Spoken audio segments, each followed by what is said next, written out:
Au XVIIe siècle, Sainte Marguerite Marie Alacoque, religieuse du monastère de la Visitation de Paray-le-Monial, devient la confidente et la messagère de ce cœur meurtri. Voilà ce cœur qui a tant aimé les hommes, et pour reconnaissance, je ne reçois de la plus grande partie que des ingratitudes.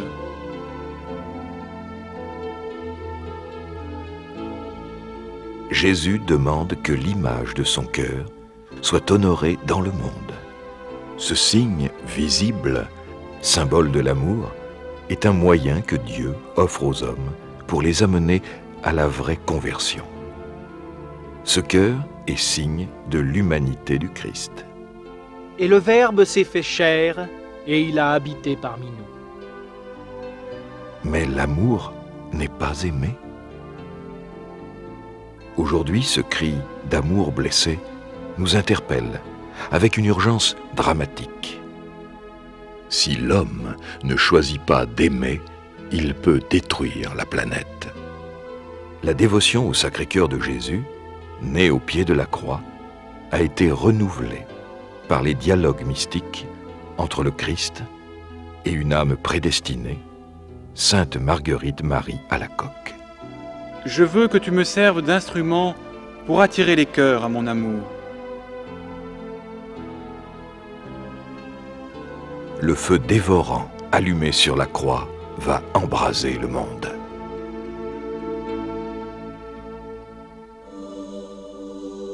Au cœur de la Bourgogne, Paray-le-Monial, cité chérie du ciel, baignée par les eaux de la Bourbince, est depuis des siècles un haut lieu de spiritualité, où l'homme, en quête de Dieu, dépose un instant son fardeau. Il vient boire à la source. Ses pas, hier comme aujourd'hui, le conduisent vers la basilique, merveille incontestée de l'architecture romane, réplique de la prestigieuse abbatiale de Cluny. Non loin de là, les chrétiens du monde entier ont le privilège insigne de pouvoir prier dans la chapelle du monastère de la Visitation, lieu des apparitions du Sacré-Cœur de Jésus. En cette église, notre Seigneur révéla son cœur à Sainte Marguerite Marie. En 1990, à l'occasion du tricentenaire de la mort de Sainte Marguerite Marie, le pape Jean-Paul II écrit à l'évêque d'Autun. Lors de mon pèlerinage de 1986, auprès du tombeau de Marguerite Marie, j'ai demandé que dans l'esprit de ce qu'elle avait transmis à l'Église, on rendît fidèlement un culte au Sacré-Cœur. Car c'est auprès du cœur du Christ que le cœur de l'homme apprend à connaître le sens véritable et unique de sa vie et de son destin. C'est auprès du cœur du Christ que le cœur de l'homme reçoit la capacité d'aimer.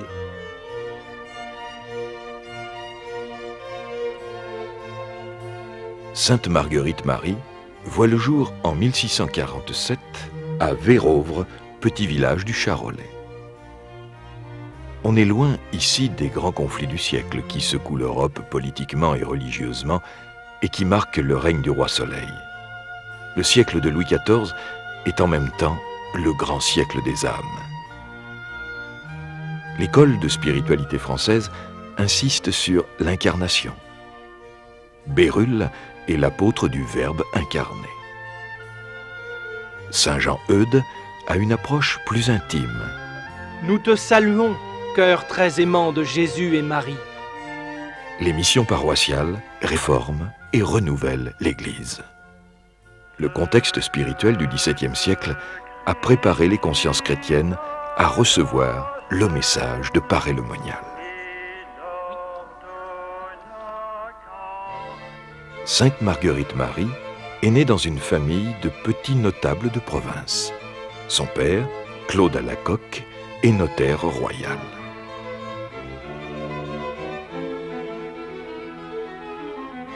Vers l'âge de 5 ans, la fillette est accueillie au château de Corcheval, distant de quelques kilomètres, où sa marraine, Madame de Fautrière, souhaite veiller sur son éducation. Elle lui parle de Dieu, de vie consacrée. Sa fille, en effet, est religieuse à la Visitation de Paray-le-Monial. L'enfant se rend souvent à la petite chapelle, dans le parc du château. Un jour, pendant la messe, au moment de l'élévation, Marguerite exprime le don d'elle-même, réponse à un premier appel de Dieu. Ô mon Dieu, je vous consacre ma pureté et je vous fais vœu de perpétuelle chasteté. Cet appel ne sera compris que plus tard. Ô mon unique amour, combien je vous suis redevable de m'avoir prévenu dès ma plus tendre jeunesse, en vous rendant le maître et le possesseur de mon cœur.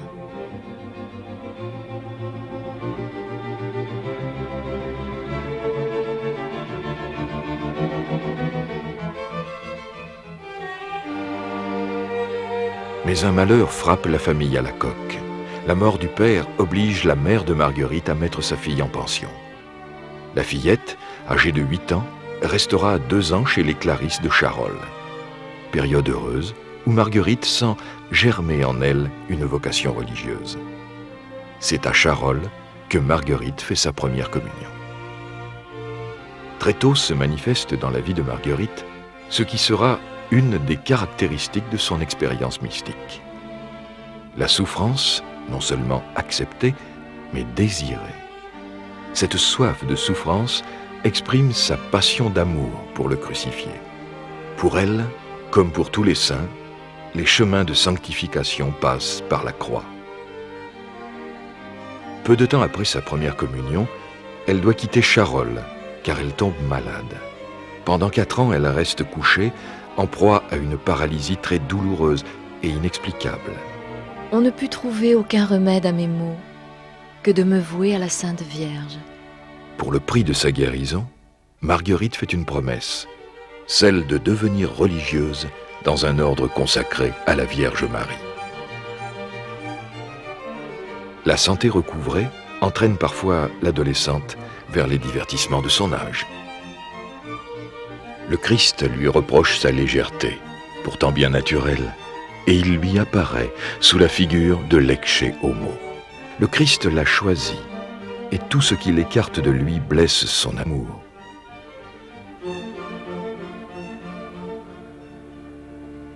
Pour Marguerite, les épreuves morales vont succéder aux épreuves physiques. La jeune fille et sa mère sont victimes de persécutions familiales. Ce fut alors que toutes mes affections se tournèrent à chercher tout mon plaisir et consolation dans le très saint sacrement de l'autel. Empêchée, à cause de quelques soupçons malveillants d'aller à la messe, Marguerite se réfugie souvent sur un rocher. De là, elle aperçoit le clocher de l'église et se sent plus proche du Saint-Sacrement. Ses propres tourments l'élèvent vers le Christ qui, en retour, lui procure d'indicibles joies spirituelles.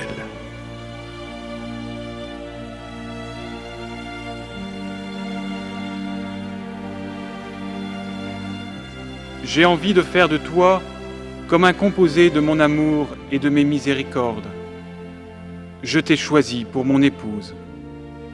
En dépit des oppositions familiales, son désir de vie religieuse se fait de plus en plus pressant. Le 25 mai 1671, Marguerite se présente au parloir de la Visitation Sainte-Marie à Paray-le-Monial pour une visite. C'est ici que je te veux. C'est ce que lui dit une voix intérieure. Un mois plus tard, Marguerite quitte sa famille pour toujours. Elle a 24 ans.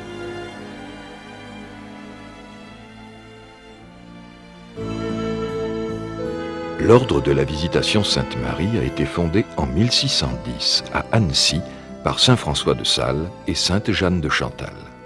Pour donner à Dieu des filles d'oraison et des âmes si intérieures qu'elles soient trouvées dignes de servir Dieu en esprit et en vérité.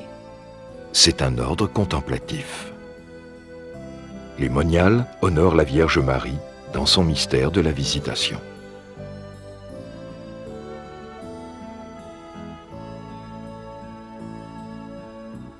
Dès la fondation de l'ordre, saint François de Sales souhaite que les religieuses vivent dans un esprit de profonde humilité envers Dieu et de grande douceur envers le prochain.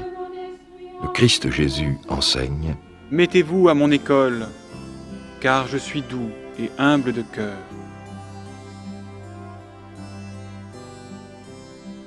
Vraiment, notre petite congrégation est un ouvrage des cœurs de Jésus et de Marie. Le Seigneur mourant nous a enfantés par l'ouverture de son Sacré-Cœur. Le monastère de la Visitation de Paray-le-Monial a été fondé en 1626. Le 14 septembre 1632, jour de la fête de l'exaltation de la Sainte Croix, les visitandines inaugurent leur nouvelle maison, cédée par les jésuites. Elle est assez vaste pour recevoir les sœurs d'une communauté grandissante.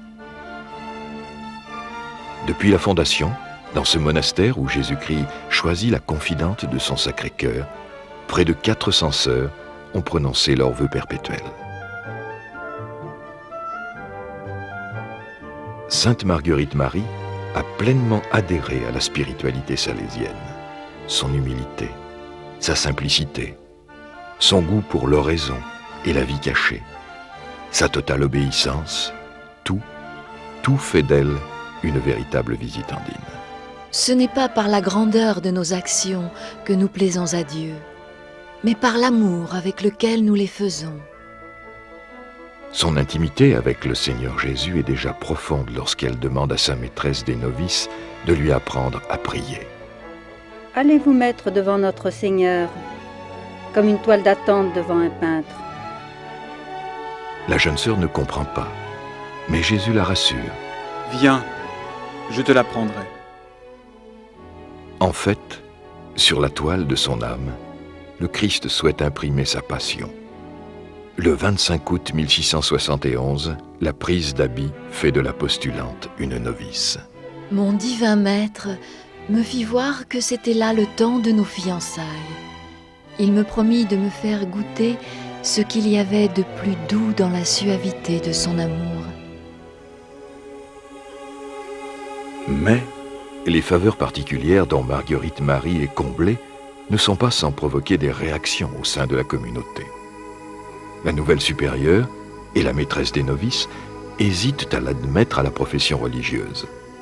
Dis à ta supérieure qu'elle n'a rien à craindre pour te recevoir. Je réponds de toi et serai ta caution. J'ajusterai mes grâces à l'esprit de ta règle, ainsi qu'à la volonté de tes supérieurs et à ta faiblesse. Pour éprouver l'authenticité des grâces que recevait Marguerite Marie, on l'oblige à travailler pendant les heures de prière. Même pendant le temps de retraite précédant ses vœux définitifs, elle doit garder l'ânesse et l'ânon du monastère. Tout à son adoration, elle s'isole dans un bosquet de noisetiers. Et c'est là que Jésus lui fit connaître les profondeurs du mystère de sa passion. Cette grâce fut pour Marguerite Marie à l'origine de son grand amour pour la croix. Souviens-toi que c'est un Dieu crucifié que tu veux épouser. Le chemin sera long et douloureux, car Dieu demande à son élu de s'offrir en réparation pour les pécheurs. Mission difficile, presque incompréhensible. Seules les joies mystiques accordées à Marguerite Marie peuvent l'éclairer. Jésus lui dévoile que c'est par lui seul qu'elle pourra y parvenir. Voici la plaie de mon côté pour y faire ta demeure actuelle et perpétuelle. Cette plaie, ouverte, est le lieu où Marguerite Marie devra vivre la vie d'un homme-dieu. Demeurez en moi, comme moi en vous.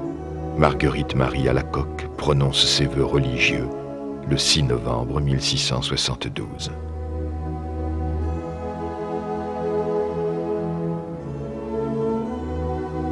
Le Christ va former sa confidente, qui n'a qu'un seul désir, se laisser consumer par le feu de l'amour de Dieu. Elle passe des heures en prière devant le tabernacle. Elle recherche avec passion la présence réelle du Christ au Saint-Sacrement.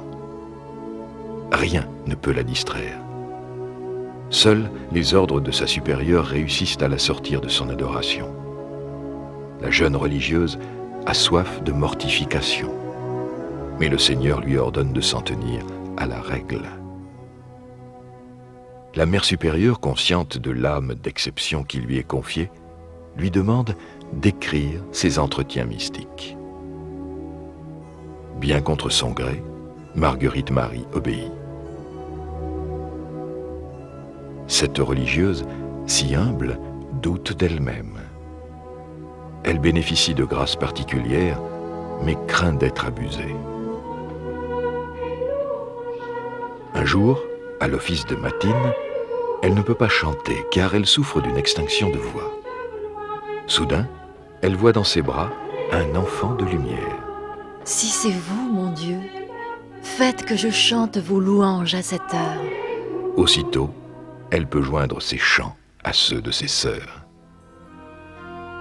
Pour travailler au chanvre, elle se tient habituellement près de la chapelle dans une petite cour. C'est là qu'un jour, elle a la vision de Séraphin chantant les louanges du cœur de Jésus. Il lui demande de se joindre à eux pour glorifier ce Sacré-Cœur, eux dans la gloire, elle dans la souffrance.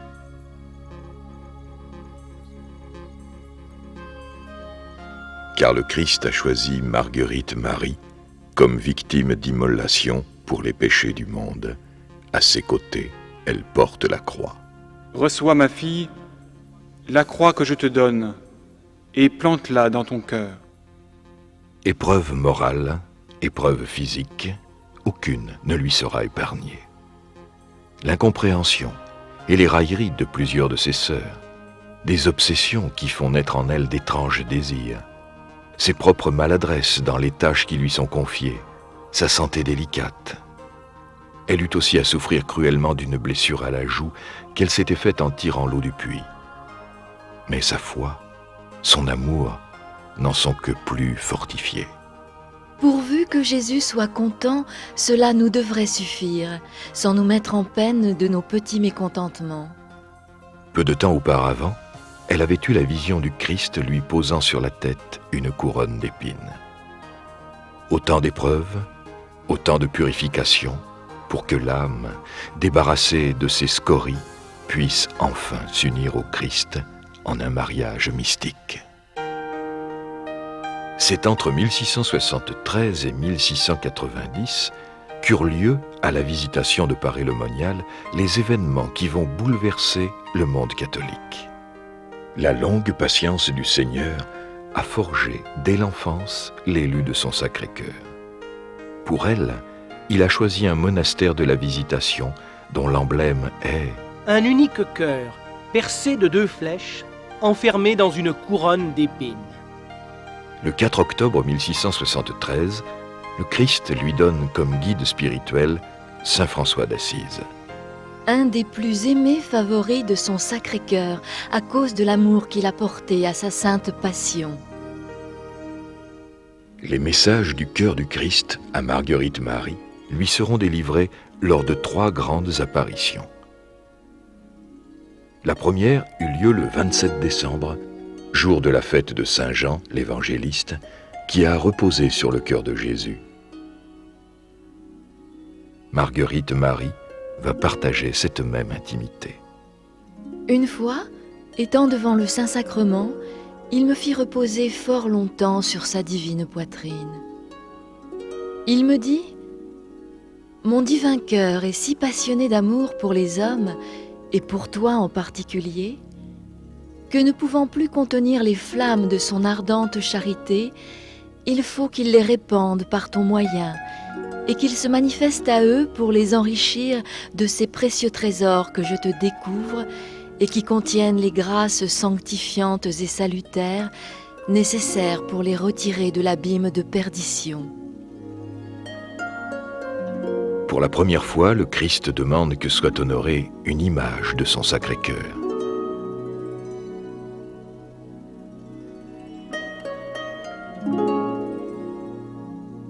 Ce n'est que plus tard, dans une lettre au Père Croiset, que la visitandine précisera sa vision. Ce divin cœur me fut présenté dans un trône de flammes plus rayonnant qu'un soleil et transparent comme un cristal, avec cette plaie adorable. Et il était environné d'une couronne d'épines qui signifiait les piqûres que nos péchés lui faisaient, et une croix au-dessus, qui signifiait que dès les premiers instants de son incarnation, la croix y fut plantée et fut remplie de toutes les amertumes que lui devaient causer les humiliations, que sa sacrée humanité devait souffrir pendant tout le cours de sa vie et en sa sainte passion.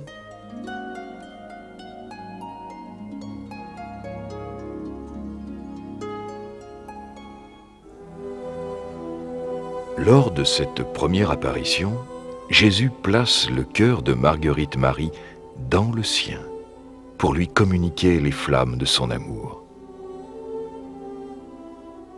Il le lui rend tout embrasé. De cette expérience mystique, Marguerite Marie gardera une douleur permanente et le sentiment profond que cette grâce reçue est le fondement des grâces ultérieures.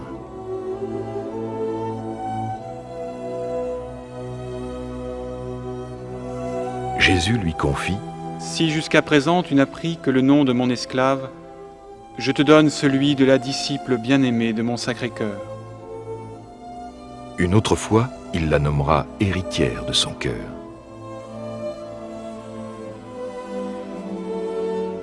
C'est auprès de cette disciple bien-aimée que Jésus cherchera amour et réparation pour l'indifférence des hommes. Il lui précise son désir lors de la deuxième apparition, en juin 1674. Jésus se présente à Marguerite Marie, tout éclatant de gloire, avec ses 5 plaies brillantes comme 5 soleils. La plainte du Christ se fait poignante. Les hommes n'ont que des froideurs et du rebut pour tous mes empressements à leur faire du bien. Mais toi, du moins, donne-moi ce plaisir de suppléer à leurs ingratitudes autant que tu pourras. Jésus fait à sa bien-aimée une demande expresse, celle de communier tous les premiers vendredis du mois et de pratiquer l'heure sainte. Chaque semaine, le jeudi, entre 11h et minuit, Marguerite Marie est invitée à participer à la tristesse mortelle du Christ et à l'accompagner dans sa prière au jardin des Oliviers. C'est ici où j'ai le plus souffert, intérieurement, quand tout le reste de ma passion, me voyant dans un délaissement général du ciel et de la terre, chargé des péchés de tous les hommes. Par prudence, sa supérieure s'oppose à cette requête. Peu après, Marguerite Marie tombe gravement malade. Mère de Saumaise lui intime l'ordre de demander à Dieu sa guérison. Ce sera le signe que les visions de Sainte Marguerite Marie viennent bien de l'Esprit Saint. Dieu exauce sa prière par la médiation de la Vierge Marie. Celle-ci lui fait savoir qu'elle doit s'attendre à parcourir un long et pénible chemin. C'est alors que Dieu choisit de lui envoyer Claude la Colombière, un jeune jésuite qui sera d'un grand secours pour Marguerite Marie. Voici celui que je t'envoie. Le père Claude la Colombière sera canonisé en 1992. Il a tout de suite pénétré l'âme de la mystique. C'est une âme de grâce. Une communion d'esprit les unit. Marguerite Marie en a la vision très nette. Au moment où elle reçoit la communion de la main du père Claude, elle voit le cœur de Jésus attirer en son sein incandescent son propre cœur et celui du père jésuite. C'est ainsi que mon pur amour unit ces 3 cœurs pour toujours. La troisième grande apparition a lieu entre le 13 et le 20 juin 1675. Marguerite Marie est en adoration devant le Saint-Sacrement. C'est en ces termes que le Christ s'adresse à sa confidente. Voilà ce cœur qui a tant aimé les hommes, qu'il n'a rien épargné jusqu'à s'épuiser et à se consumer pour leur témoigner son amour. Et pour reconnaissance, je ne reçois de la plupart d'entre eux que des ingratitudes. Mais ce qui m'est encore le plus sensible est que ce sont des cœurs qui me sont consacrés qui en usent ainsi. Confidente, Marguerite Marie est aussi messagère. Il lui sera particulièrement difficile de faire passer ce message au sein de sa communauté et a fortiori au monde. En réparation des péchés des hommes, le Christ demande que soit instituée une fête pour honorer son cœur, afin que lui rendant amour pour amour, chacun devienne apôtre de ce divin cœur. Par ce moyen, Jésus promet que son cœur se dilatera pour répandre avec abondance les influences de son divin amour sur ceux qui lui rendront cet honneur. C'est là le grand message. La dévotion au Sacré-Cœur ne doit pas rester derrière les murs d'un monastère, mais enflammer le monde et s'étendre à l'Église universelle. La réalisation du grand dessein de Jésus-Christ germe au sein du noviciat du monastère de la Visitation de Paray-le-Monial au jour de la Sainte Marguerite, le 20 juillet 1685.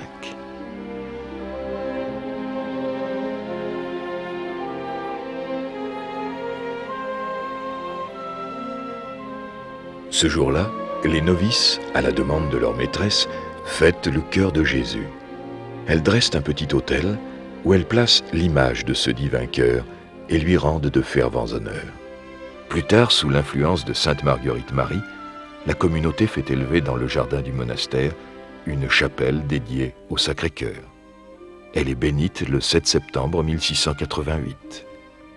Étrangère à la foule nombreuse venue pour l'événement, la religieuse demeure en extase pendant toute la cérémonie. Jésus a chargé sœur Marguerite Marie de diffuser le culte de son cœur pour que l'amour soit mieux aimé.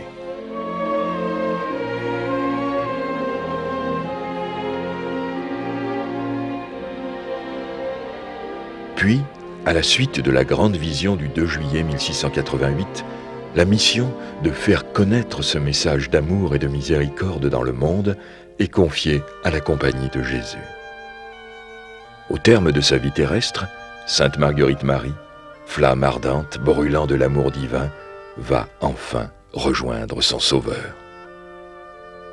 C'est le 17 octobre 1690, vers 7 heures du soir. La Mère supérieure reçoit ces dernières paroles. Ma mère, je n'ai plus besoin que de Dieu seul et de m'abîmer dans le cœur de Jésus-Christ. La sainte des Saintes Maries est morte. Cette reconnaissance populaire trouvera son accomplissement le 13 mai 1920. Le pape Benoît XV canonise Marguerite Marie, Sainte Marguerite Marie. Le message de Paray-le-Monial est un message pour le monde. Le désir du Christ se réalise en 1856. La fête du cœur de Jésus est étendue à l'Église universelle. Et en 1899, pour répondre à un autre désir du Seigneur transmis par une religieuse du Bon Pasteur, la bienheureuse Maria Droste-Vichering, le pape Léon XIII consacre le genre humain au Sacré-Cœur.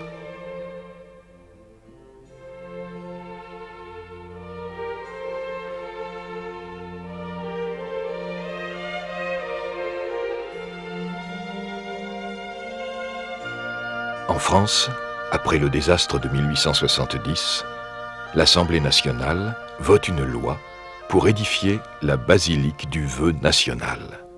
C'est le Sacré-Cœur de Montmartre. Au-delà de ces signes concrets, saurons-nous entendre la plainte du Christ ? J'ai soif, mais une soif si ardente d'être aimé des hommes au Saint-Sacrement que cette soif me consume. Pourrons-nous répondre ? Et nous avons cru à l'amour.